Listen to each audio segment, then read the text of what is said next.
What's up, everybody? Hey. It's me, Connor. You see me, my dumb face, a bunch. Today we got Brent Gentile. What's up? Plays Garrett on the show. Salute.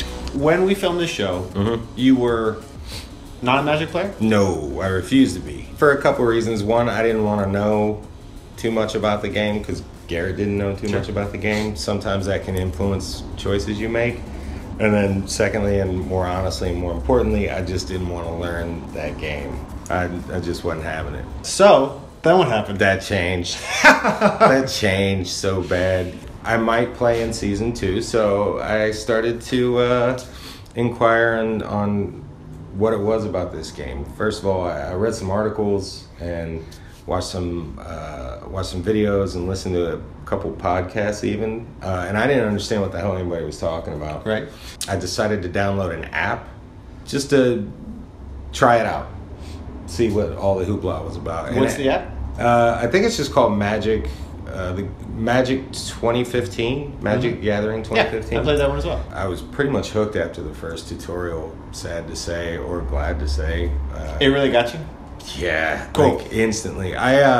Here's a fun fact about me. When I was growing up, I grew up in Germany, military brat, and I played football for my dad. And in 7th grade, I broke my arm, and I couldn't play football anymore. And we had I had a history teacher. His name was Mr. Boniface, and he was our chess coach.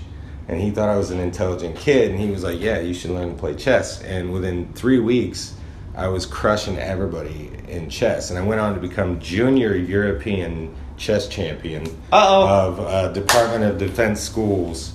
The strategy of Magic just, yeah, it hooked me. You talk about it in some ways like poker, and Garrett's got a line in the show. You know, don't play the cards, play his cards. Play the player, not the card. So now that you've played a little bit, right? What does that mean for you? Well, that's an advance. I play poker as well, and that's an advance because the first step in playing poker is to know how to play your hand. Sure. The second thing is to know how to play the player, and then the third level of poker is to play the player's hand.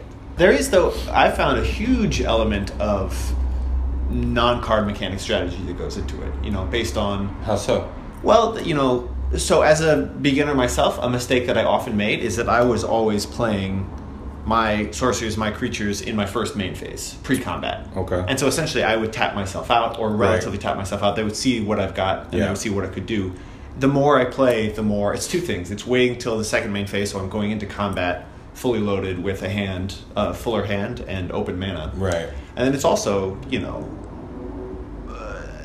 in my infancy with Magic, there was a tendency to try to clamp down and control things because I was scared because I didn't understand the game. So I'd play my instance as soon as I could, as soon as I saw the strategic benefit. And now I'm a little more comfortable kind of getting loose into the game, and I'll hold on to those instances until the last minute. Right. You know, and I'll, like, as much as I can now, I'm playing on my opponent's turn. Right. And normally those are the people, my girlfriend's one, where she'll just let me play myself out, and then she'll react to it. But then you freak out because there's like this psychological element of people where it's like, okay, this is what's happening, this is what's happening.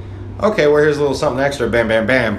Oh, and then there's like this panic that sets Even in. if it's stuff that you could handle, the fact that it's coming at you unexpected gives you that jolt. And now you're just like, you're thrown off your game. You're literally, so that's a big mistake I make. I get thrown off my game really easily. You were talking a little earlier about your military background and how, you know, strategy has been a vital component to your thinking since you were very young. And you find that naturally links up to Magic, Yeah, well, I mean, you know, serving in the military and serving in a combat theater, I can tell you that the majority of combat or war or any of that stuff isn't just two sides going at it. There's a leading up period. There's finding your position where you're going to defend or attack from, digging in to your position, making sure your flanks are covered, making sure that you have as much intel on them as possible. You know, there's a lot of calculation that happens before the actual combat starts. And much like Magic, you can see, comparing combat to Magic, but you can see where the majority of Magic playing is building up to a moment, but then the moment happens and it's done. It's very quick. You mean the combat phase in particular? Yes, it's very quick. And then the rest of it is reeling back, giving up ground, you know? there's a lot of give and take unless you're playing someone like Brad, in which case, you know, you're done by turn 2. So as somebody who just picked up Magic Yeah. within the last couple months, Mhm. what's your advice for other people who are either getting back into the game, who are Sure. new to the game? What's your advice for beginners?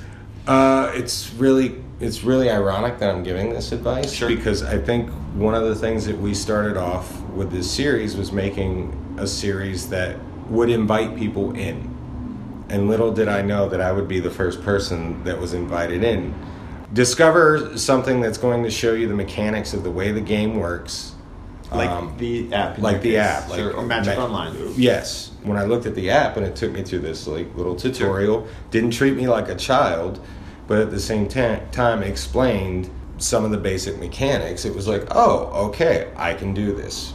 The second thing that I needed was people to play with. And there's a couple comic book stores in Atlanta that have their Friday night things, but I gotta admit, I was afraid to get in there and dive in with these people because I didn't know the people.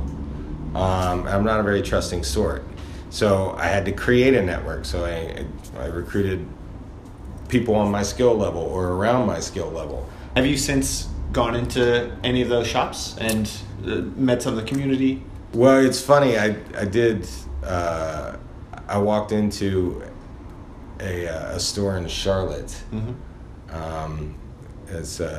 Get some game, and they were having a tournament, and I walked in to buy some gear because I didn't have any gear. So I was like, all right, I'm gonna buy a couple decks and all this stuff. And I walked in, and the bell rang, and they were in the middle of games, and So records dropped like one dude went, holy, and I was like, what's going on? He goes, you're Garrett, man, you're Garrett. So he saw the show, and then everybody was just like, wow, like everybody went crazy. Yeah. And then I got like $200 in free gear. They geared me up, man. They were like, here's what you need, here's what you need. It's a very, like, very it was welcoming type of community, and they're like, I was floored by it. I wasn't floored by the fact that people knew who I was. I was floored at I wasn't surprised they knew me. Not at all. Not at all. No, I was floored by the generosity and like they wanted to help me out so much, man. And I was just like, wow, it's really cool. So, yeah, those are the guys that started me out. Thanks, fellas and ladies. Preach. For the most part, I mean, every community is always going to have its bad apples, right? But I think I'm that for my community. You're that for your community. Yeah, definitely. Austin's that for a couple communities. Oh yeah, like at least 9 communities. You're gonna have your bad apples, but for the most part, the Magic community is probably one of the most generous, accepting, knowledgeable, encouraging communities out there, and very diverse as well. Like, their likes outside of Magic and their knowledge base outside of Magic. I just think it's a very eclectic community that's very generous and very giving. Last piece of advice. Never pay a lot for a muffler. What about as far as Magic goes? Trash talk. Have fun. How's that? Have fun. It's a fun game. Find fun people, find people you like, and it'll be a blast. Find, and it's gonna suck. So basically just like everything in life. Yeah. There you go, kids. Have fun. In music form, ready? Yeah. We're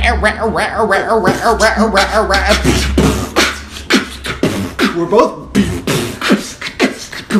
All right, Brett on the beat. Guess I'll take the verse. We're saying thanks for watching. Don't put us in a hearse. You keep us alive every time you subscribe. So thanks for watching. Please like and subscribe to the videos. Yeah, boy. We got more games coming at you. We got more videos coming at you. Struggle well, kids. Struggle well. It's only downhill from here. I bumped the camera at the end of that. Austin? God, man. What kind of do you like to play? Oh, that's decks. What kind of decks do you like to play? I hope they put that fire out.